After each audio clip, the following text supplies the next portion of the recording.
एक महिला जिन्होंने शिकायत कराई कि हरियाणा का एक नौजवान जो कि आर्मी में है, उन्होंने उससे शादी की और शादी करने के बाद जब उनको पता चला कि उनकी पहले भी लगभग 3 शादियां हो चुकी हैं, आज वो लद्दाख में पोस्टेड है। और उससे पहले मैं आपको बता दूं कि जब उन्होंने वो शिकायत जो है एसएसपी साहब को बताई, तो एसएसपी साहब उस बात को सुनकर सुन हो गए, या फिर यूं कह सकते हैं कि सन हो गए, और वो भी एकदम हैरान होकर परेशान हो गए।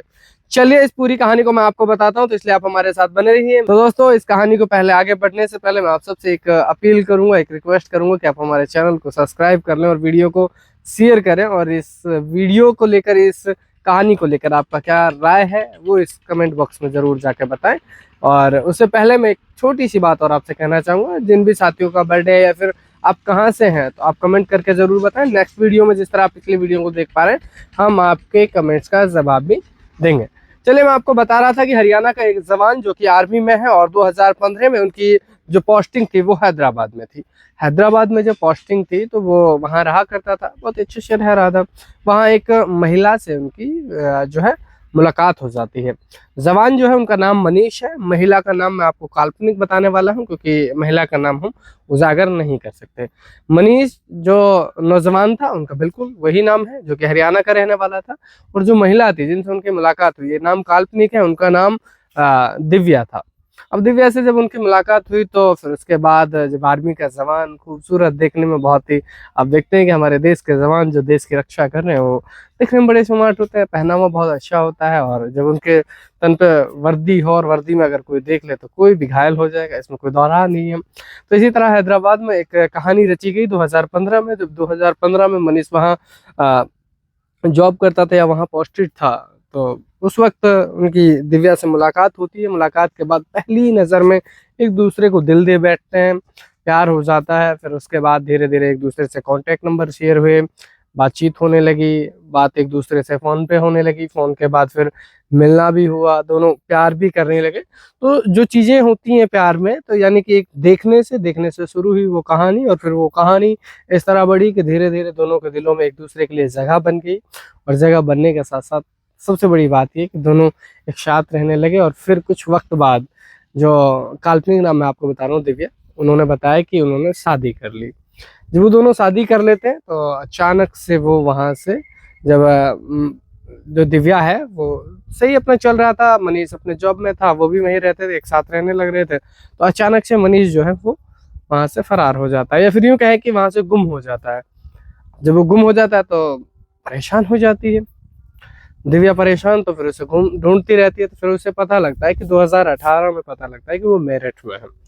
मैरिड में जब वो पता लगता है, वो मैरिड आती है, मैरिड में उसको बताती है कि मैं प्रेग्नेंट हूँ और बच्चा जो है वो है। तो फिर उसके बाद जब प्रेग्नेंट का उसको पता लग जाता है 2018 में, तो उसके बाद मैरिड में उसको कहती है कि ऐसे कैसे चलेगा। तो फिर उसे कहता है कि ठीक है हम लोग साथ रहते हैं।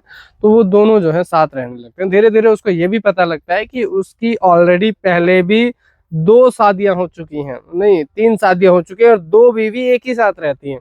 अब ये बात जब उस दिव्या ने सुनी तो वो हैरान रह गई, या कि मनीष कर क्या रहा है, ये चल क्या रहा है। तो उन्होंने मनीष से कहा कि मनीष देखिए, अगर इसी तरह की बातें हैं तो मैं आपके ऊपर केस कर दूंगी। जब उन्होंने मनीष से केस करने की बात कही तो उन्होंने क्या कहा कि वो दोनों बीवियां जो और हैं, जो एक साथ रह रही है उसको, और जो पहले है, मैं उन बीवियों को छोड़कर आपके साथ रहने लगूँ।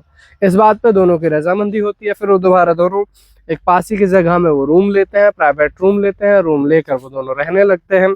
और फिर उसके बाद जो है जब उनको बच्चा हो जाता है 2018 में, जब वो प्रेग्नेंट थी, फिर बच्चा हो गया, जैसे हुआ तो फिर वो फिर फरार हो गया। अब महिला फिर से ढूंढ रही है। फिर उसके बाद महिला जो है वो मेरठ जाती हैं, और मेरठ के एक थाने में मतलब उनकी रिपोर्ट दर्ज कराती है, और वो बताती हैं कि देखिए, मैं 2015 में मनीष नाम के इस आर्मी के जवान से मुलाकात करी। मुलाकात करने के बाद हम लोग धीरे मिलते रहे, एक दूसरे में प्यार हुआ। प्यार होने के बाद हमने शादी की। शादी होने के बाद जब मैं प्रेग्नेंट हो गई तो मनीष जो है फरार हो गया। और मेरे पे जब बच्चा हुआ तो उसके बाद से मनीष जो है वो गुम है। 2021 के जब उन्होंने मामला बताया तो वो वहाँ लद्दाख में अभी जॉब कर रहे हैं। लेकिन उस महिला ने बताया कि मेरठ के जिस थाने में उन्होंने रिपोर्ट दर्ज कराई थी, उन थानेदार ने उनकी रिपोर्ट गलत लिखी। उसमें ये गलत लिखा कि ना तो उन्होंने शादियों का जिक्र किया, न 2 महिलाओं का जिक्र किया जो मनीष कर रहा था। तो ये सारी चीज़ें ना लिखने के बाद फिर वो सीधा जाती हैं एसएसपी के ऑफिस। जब वो मेरठ के एसएसपी के पास जाती हैं तो वहाँ वो उनको बताते हैं कि देखिए साहब ऐसे मेरे साथ हुआ है और इस तरह से मेरे साथ जो है धोखाधड़ी की गई है। क्योंकि जो दिव्या है वो बताती है कि उनको पहले ना तो कभी शादियों के बारे में बताया गया, ना पहली शादियों के बारे में कोई ज़िक्र किया गया। जब मैंने उसका विरोध भी करना चाहा तो मुझे बार-बार परेशान किया गया, मुझे प्रताड़ित किया गया, मुझे छोड़ दिया गया।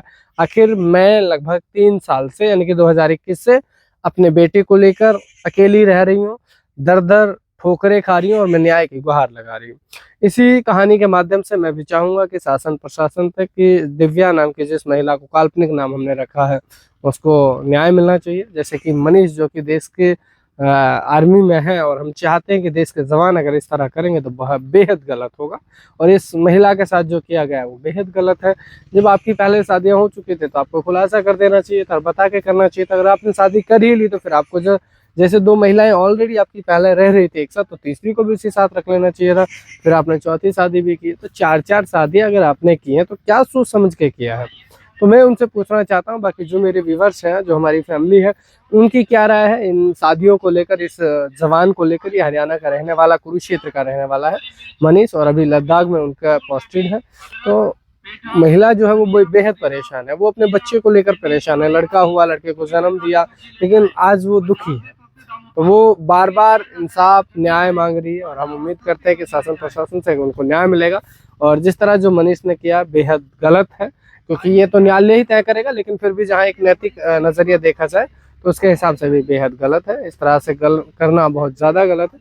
तो लगातार आप हमारे साथ देखते रहें इंस्टा फैमिली और वीडियो को ज़रूर शेयर करें। हमारे फेसबुक फैमिली, हमारे यूट्यूब फैमिली, सबसे रिक्वेस्ट है कि वीडियो को शेयर करें। इस कहानी को सुनाने का उद्देश्य सिर्फ हमको आपको एक सूचना देना था, ना कि किसी को परेशान करना था। लेकिन ये सच्ची घटना जो मैंने आपको बताई, इसी तरह की सच्ची घटना देखने के लिए आप हमारे चैनल पर जुड़े रहें, हमारे साथ बने रहें। धन्यवाद।